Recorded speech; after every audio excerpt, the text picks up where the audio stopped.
After my wife passed away, I entrusted all our assets to our child. This decision infuriated my next wife. My name is Nathan Harper.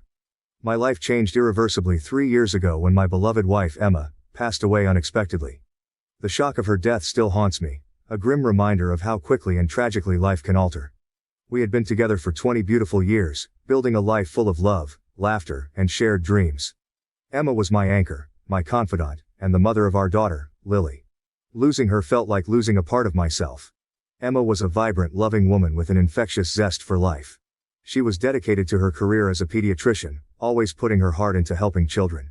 Her passion extended to our home, where she created a nurturing environment for Lily and me.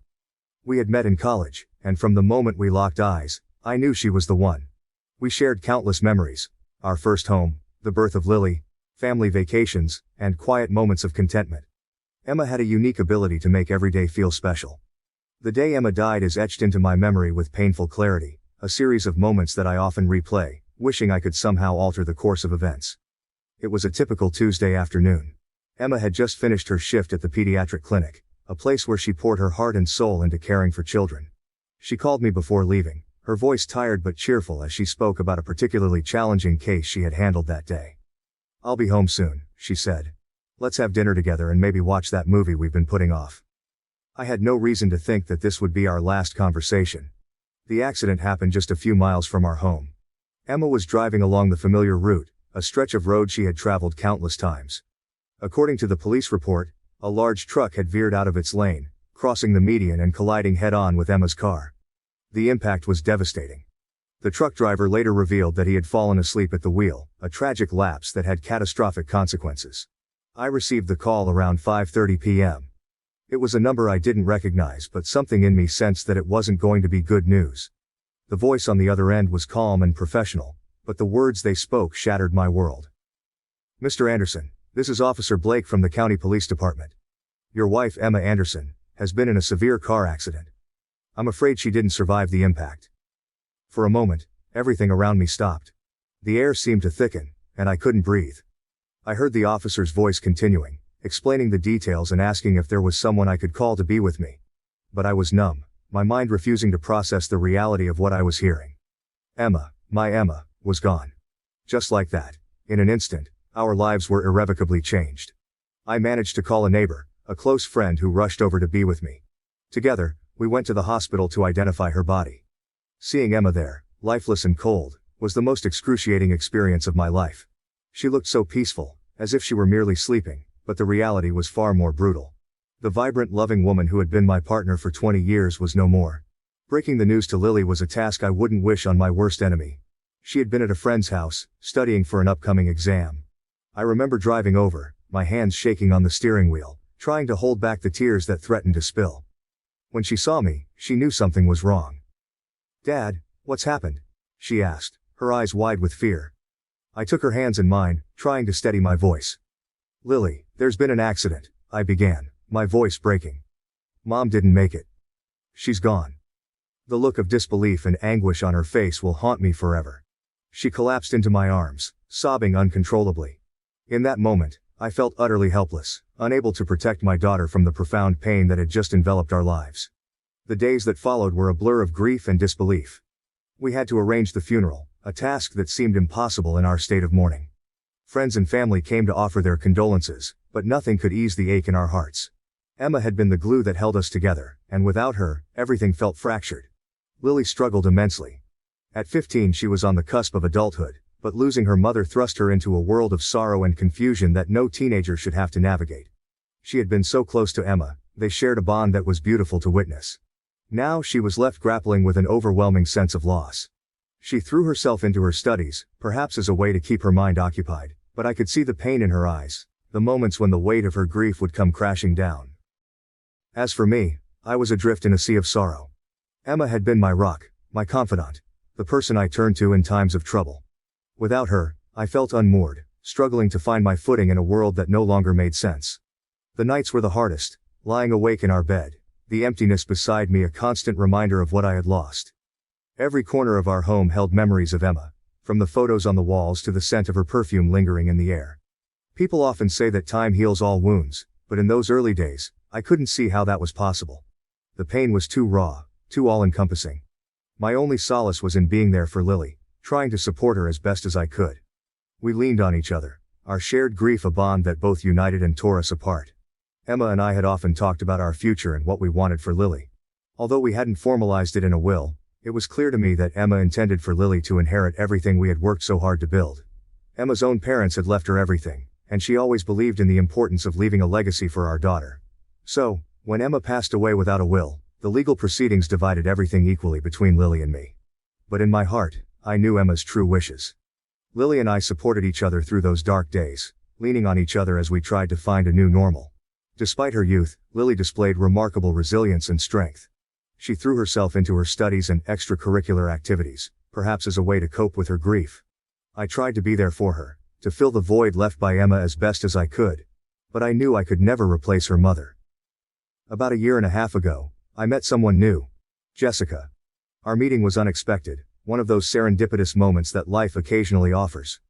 I was at a charity event, something I had thrown myself into as a way to give back and stay busy. The event was a fundraiser for a local children's hospital, an institution close to my heart because of Emma's work as a pediatrician. I found solace in helping others, trying to channel my grief into something positive. The venue was bustling with activity. Volunteers were setting up tables, arranging decorations, and preparing for the evening's festivities. As I navigated through the crowd, my eyes caught sight of a woman who seemed to be at the center of the action, effortlessly organizing the chaos around her. She was warm, engaging, and had a certain charisma that drew people in. Her laughter rang out, a melodious sound that seemed to cut through the noise and reach something deep within me. We ended up at the same table, working on a last-minute decoration task. Our conversation started casually, but soon, we were talking about everything. From our favorite books to the challenges of parenting teenagers. There was an instant connection, a feeling that I hadn't experienced since Emma. Before I knew it, hours had passed.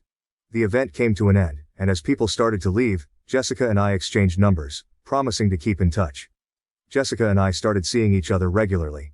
It felt strange at first, to be with someone new after so many years with Emma. There was a sense of guilt, as if moving on meant betraying Emma's memory.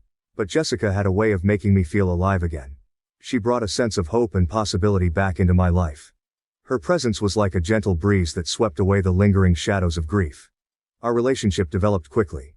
We found that we had many common interests, an appreciation for classic literature, a love of hiking, and a shared passion for volunteering.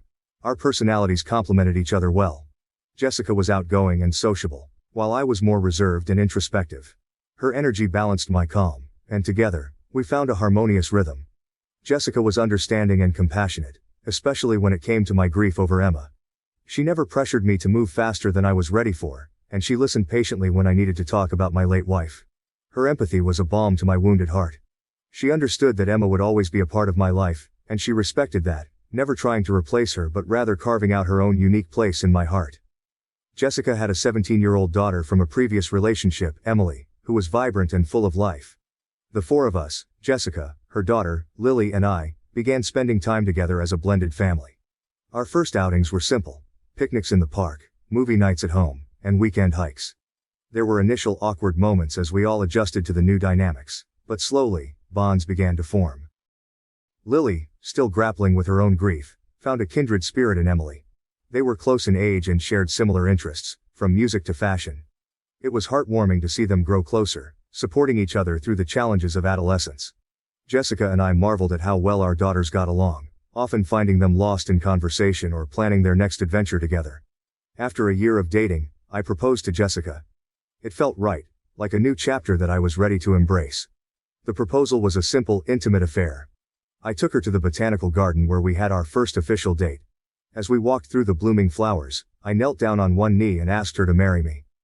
Jessica's eyes filled with tears of joy, and she said yes, her smile radiant under the evening sky. Jessica was thrilled, and we started making plans for our future together. We discussed everything: where we would live, how we would blend our families, and our hopes for the future. We envisioned a home filled with love and laughter, where our daughters could thrive and where we could build new memories together. It was a future that, for the first time in a long while, seemed bright and full of promise. As our relationship grew more serious, Jessica and I began to discuss our future in more detail. Inevitably, the conversation turned to finances and inheritance. Jessica was under the impression that everything I had, including what I inherited from Emma, would be part of our shared future. She envisioned a life where our resources were pooled together to provide for both her daughter, Emily, and our potential future children. This assumption, however, led to a significant point of contention between us. Before getting engaged, I had made a crucial decision that I knew would impact our future together. I had transferred everything that I inherited from Emma to Lily. This decision was rooted in a deep sense of duty and commitment to honor Emma's wishes. Although Emma had not left a formal will, our conversations over the years made her intentions clear to me. Emma was a meticulous planner and a dedicated mother. We often talked about our hopes and dreams for Lily's future. Emma was particularly passionate about ensuring that Lily would have the means to pursue her dreams without financial burden. She wanted Lily to have access to the best education, opportunities to travel, and the security to make choices based on passion rather than necessity. Emma's parents had left her everything, and she always intended to follow that tradition, believing it was the best way to secure Lily's future. The absence of a will was a tragic oversight, a consequence of Emma's sudden and untimely death.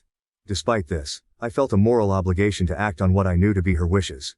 Transferring the assets to Lily was my way of fulfilling Emma's vision and ensuring that her hard work and sacrifices directly benefited our daughter. This decision was not made lightly. I spent countless nights reflecting on the potential repercussions and how it might affect my burgeoning relationship with Jessica. I knew that blending our families was going to be complex, and financial matters often complicate such situations even further. But the more I thought about it, the more convinced I became that this was the right thing to do. Emma had dedicated so much of her life to building a secure future for Lily, and it was my responsibility to see that through. The revelation came on an otherwise quiet evening. Jessica and I were sitting in the living room, enjoying a rare moment of peace.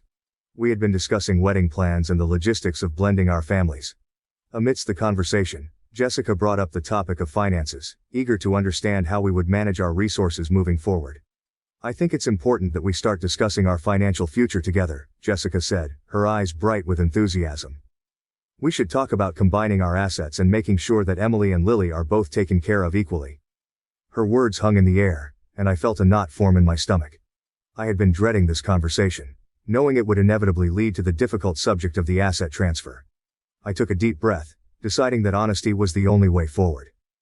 "Jessica, there's something you need to know," I began, my voice steady but tinged with apprehension. "Before we got engaged, I transferred everything I inherited from Emma to Lily. I felt it was the right thing to do, given Emma's wishes." Jessica's smile faded, replaced by a look of confusion and disbelief. "What do you mean you transferred everything to Lily?" she asked, her tone sharp. "How much are we talking about?" I explained the details: the house, the savings, the investments.